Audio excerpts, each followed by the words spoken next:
நன்றாக யோசித்து பாருங்கள். இந்த சண்டை நடந்து கொண்டிருக்கிறது. ஒட்டுமொத்தமாக முன்னாள் ராணுவர்கள், மாணவர்கள், பொதுமக்கள் அனைவரையும் இணைத்து ஒரு 5 கிலோமீட்டர் தூரத்துக்கு ஒரு பேரணியை நடத்துகிறார். பேரணி முடிவதற்கு முன்பாகவே போர் நிறுத்தம் அறிவித்து விட்டார்கள். புரிந்து கொள்ளுங்கள், தளபதியுடைய சாதனையில் இதுவும் ஒன்று. இதெல்லாம் பெரிய விஷயம். வெளியே சொல்றதுக்கெல்லாம் வெக்கமா இல்லையா கருவிட்டு உனக்கெல்லாம்? நீ வாங்கி திங்கிறீங்கிறக்காக, ஊத்தி குடுக்கறாங்க இருக்காக, உன்னை எச்ச குடிக்கி நீ என்னெல்லாம் பேசிட்டு இருக்கிற? நீ இதெல்லாம் கேட்கறதுக்கு ஆளே இல்லையா? இல்ல எனக்கு ஒண்ணுமே தெரியல. நீ இன்னும் லொடுக்கு பாண்டியாவே தான் இருக்க. உனக்கு பேர் அருமையான பேர் வச்சிருக்கிறாங்க. நம்ம தளபதி அப்படியே அடாடாடாடாடா இவர் அமைதி பேரணி வந்தாரா, உடனே இவர் பேரணி வந்ததை பார்த்து அங்க போரே நிறுத்திட்டாங்களா? அட கொடுமையே.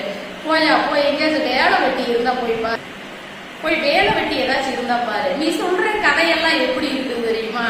ஜப்பான்ல ஜாகிஸ்தான் கூப்பிட்டாங்க, அமெரிக்காவுல கூப்பிட்டாங்க. இது மாதிரிதான் இருக்கு. வளர்த்து விட்ட இடத்துக்கு நீ விசுவாசம் காட்டாம அந்த இடத்துல நீ என்ன பண்றீங்கன்னா ஓட்டுகளை உடைக்கணும் அப்படிங்கறக்காக நான் பாப்போம். அவங்க முக்குளத்தோர் ஓட்டுகள் எல்லாம் நல்ல ஓட்டுகள். அவங்களெல்லாம் கரெக்டா பார்த்து யாரு நம்மளுக்கு வந்தா என்ன செய்வாங்க அப்படிங்கிறதுக்கு சரியான முறையில தேர்ந்தெடுத்து ஓட்டு போடுறவங்க.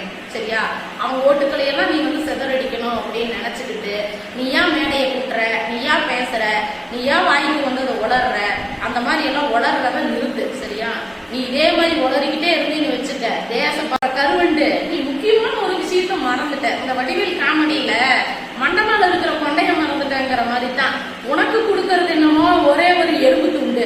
அந்த எலும்பு துண்டுக்கு எவ்வளவு கூவணுமோ அவ்வளவு கூவு. அதை விட்டுட்டு உனக்கு கோழி கடையில குடிக்கிற எல்லா எலும்பும் நம்மளுக்கு தான் நினைச்சுக்கிட்டு நீ நினைச்சுக்கிட்டு இருக்கிற. அதெல்லாம் தப்பு. உனக்கு கிடைக்கிறது ஒரே ஒரு லெக் பீஸ். அந்த லெக் பீஸுக்கு எவ்வளவு கூவணுமோ அதை மட்டும் கூவு. சரியா?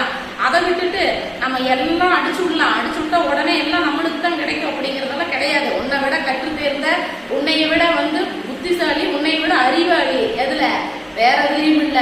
திராவிட கொத்தடிமைகள், திராவிடத்தை புகழ்றவங்க இவங்கெல்லாம் நிறைய பேர் அவங்க கிட்ட இருக்கிறாங்க.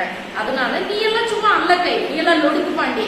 உனக்கெல்லாம் ஒரே ஒரு லெக் பீஸ் தான். அந்த லெக் பீஸுக்கு அளவா மட்டும் கூவு. சரியா? போய் பொழப்பு பாரு.